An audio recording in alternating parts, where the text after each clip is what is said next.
الحمد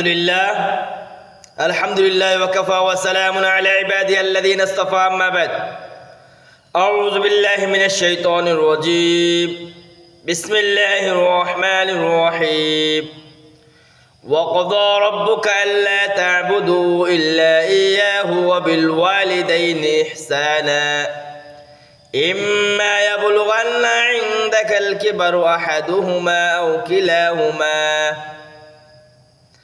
আল্লাহ রাব্বুল আলামিনের দরবারে অসংখ্য গণিত শুকর আদায় করতেছি যে রব্বে কারীম আমাদেরকে দুনিয়ার সমস্ত পাপাচারী থেকে, অন্যায় অশ্লীল কাজ থেকে, বেহায়াপনা ভিডিও থেকে বিরত রেখে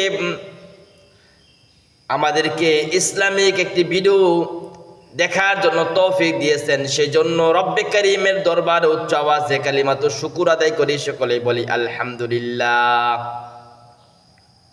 আল্লাহ রাব্বুল আলামিন পৃথিবীর মধ্যে যত মানুষ সৃষ্টি করেছেন সমস্ত মানুষগুলোই হচ্ছে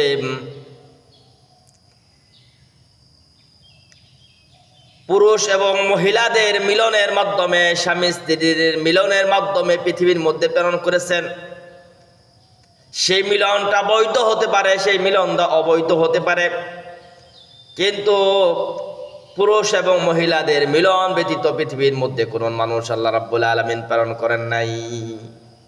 আর মিলনের মাধ্যমে যে সন্তান হয়, সেই সন্তানের মা বাবা হচ্ছে যাদের মাধ্যমে সেই সন্তানটা হয়েছে।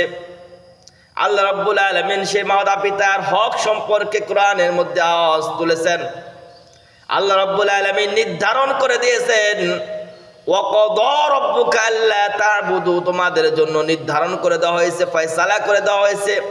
আল্লাহ রাব্বুল আলামিনের হক, আল্লাহ রাব্বুল আলামিনের বিধানের পরে তোমার কাছে সর্বপ্রথম যে হকদার রয়েছে সেটা হচ্ছে তোমার মাতা পিতার হক।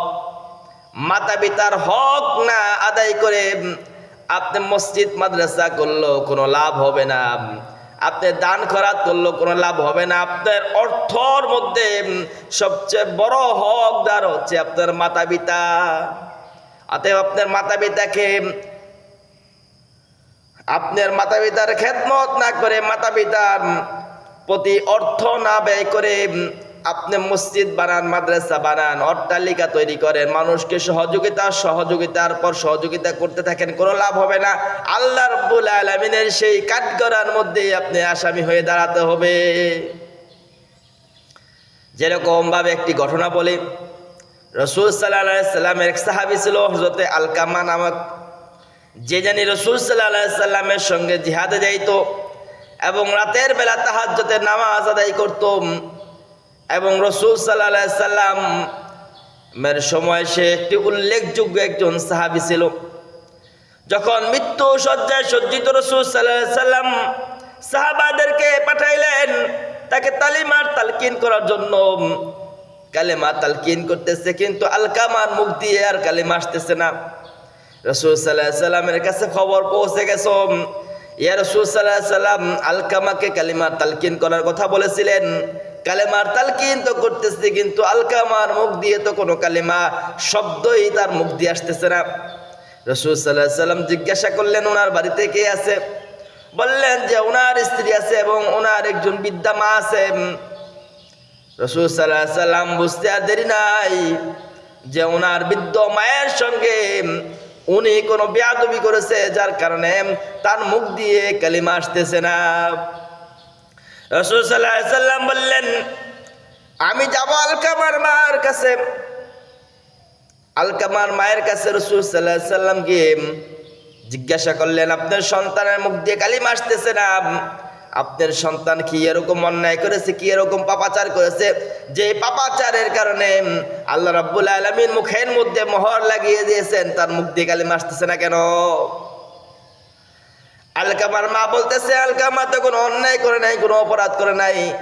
সে দিনের বেলা আপনার সঙ্গে জিহাদে শরীক হতো এবং রাতের বেলা তাহাজ্জুদের নামাজ পড়ে রাতটা কাটায় দিত, কিন্তু তার প্রতি আমার একটি অভিযোগ আছে। অভিযোগটা হচ্ছে সে আমার কথা থেকে তার বউর কথাকে বেশি প্রাধান্য দিত, এজন্য আমার মনের মধ্যে একটু রাগ আছে তার প্রতি। রাসূল সাল্লাল্লাহু আলাইহি সাল্লাম বললেন সাহাবায়ে কেরামদেরকে, তোমরা লাকড়ি নিয়ে আসো। সাহাবায়ে কেরাম লাকড়ি নিয়ে আসলেন। লাকড়িগুলো বিছানো হলো। আলকামাকে সে লাকড়ির উপর শোয়া দেওয়া হলো। তার মাকে পাশে রাখা হলো।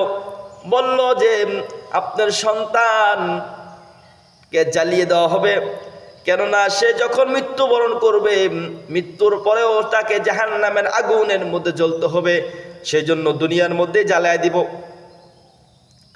আলকামার মা যখন এই দৃশ্য দেখল, আলকামার মা বলতেছে, ইয়া রাসূল সাল্লাল্লাহু আলাইহি সাল্লাম, আল্লাহর কসম করে বলতেছি, আমি আমার ছেলে আলকামাকে মাফ করে দিলাম, আল্লাহ রাব্বুল আলামিনও যেন আলকামাকে মাফ করে দেয়। তৎক্ষণাৎ রাসূল সাল্লাল্লাহু আলাইহি সাল্লামের সাহাবায়ে কেরামরা বলতেছে, যাও তোমরা আলকামার অবস্থা দেখো, আলকামাকে কালিমার তালকিন করো। পরবর্তীতে আবার আলকামার কাছে গিয়ে দেখলো আলকামাকে কালিমার তালকিন করতে গেল, কিন্তু অল সময় আলকামার মুখ দিয়ে অটোমেটিক কালিমা বের হয়ে আসতেছে, এখন আর কালিমার তালকিন করতে হইতেছে না। তাহলে বুঝতেই পারতেছেন, মাতা পিতাকে বেরাজি রেখে, মাতা পিতার খেদমত না করে, মাতা পিতাকে অবহেলা করলে আপনি নামাজ, রোজা, হজ, যাকাত, কুরআন তেলাওয়াত কোনো কিছু কাজে আসবে না। আপনাকে ওইটা কাজ করার পরেও জাহান্নামের আগুনে জ্বলতে হবে। আল্লাহ রাব্বুল আলামিন আমাদেরকে মাতা পিতার খেদমত করার তৌফিক দান করুক। ওয়া মা তৌফিক ইল্লা বিল্লাহ।